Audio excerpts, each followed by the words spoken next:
Bonjour à tout le monde. Si vous êtes nouveau sur notre chaîne, n'oubliez pas de vous abonner et d'activer la cloche de notification pour ne rien manquer de nos prochaines émissions. Aujourd'hui, nous abordons un sujet majeur qui pourrait changer l'équilibre politique dans la région des Grands Lacs africains. Washington vient de poser un acte qui suscite déjà de nombreuses réactions.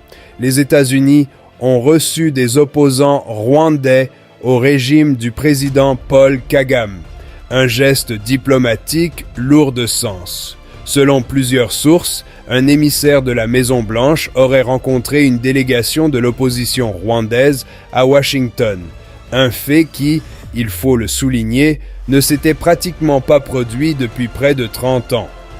Depuis la fin du génocide de 1994, les relations entre les États-Unis et le Rwanda ont été marquées par une coopération étroite. Kigali était considéré comme un allié stratégique dans la région, notamment en matière de sécurité et de stabilité. Mais aujourd'hui, quelque chose semble évoluer. Recevoir officiellement des figures de l'opposition rwandaise représente un changement de posture diplomatique important. D'après des sources diplomatiques, le président américain Donald Trump ne prévoirait plus de recevoir officiellement le président rwandais Paul Kagame. Toujours selon ces mêmes sources, seul le vice-président J.D. Vance serait désormais désigné comme interlocuteur dans les échanges à venir avec Kigali. Cela ne signifie pas une rupture totale des relations entre Washington et le Rwanda, mais cela pourrait indiquer une prise de distance symbolique au plus haut niveau.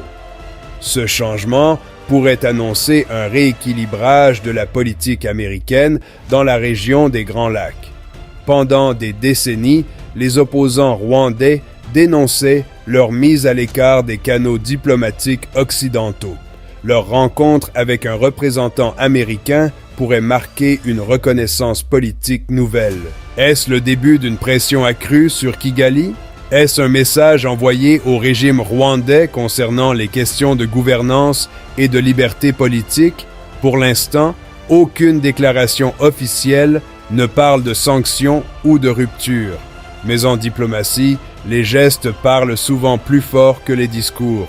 La région des Grands Lacs reste extrêmement sensible sur le plan sécuritaire et politique.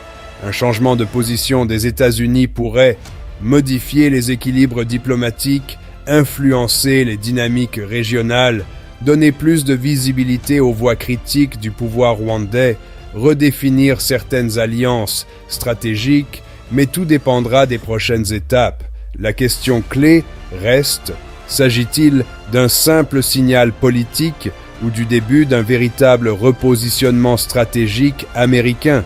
Une chose est certaine, recevoir l'opposition rwandaise à Washington après près de 30 ans d'absence diplomatique est un événement majeur.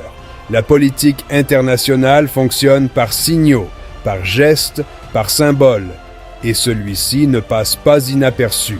Les semaines à venir seront déterminantes pour comprendre si ce mouvement marque une simple évolution tactique ou un changement profond dans la relation entre Washington et Kigali. Si vous avez aimé cette analyse, laissez un like.